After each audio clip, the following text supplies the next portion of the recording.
Hello everyone. Today we talk about how to fix the app of Wix.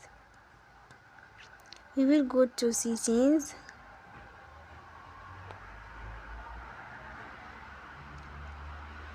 then we click on apps.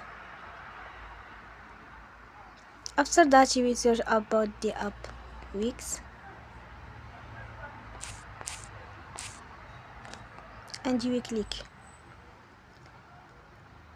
Then we on for stop.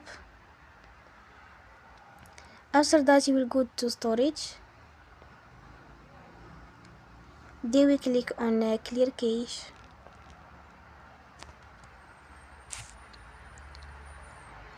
In the end you will turn off your Wi-Fi and you will turn again.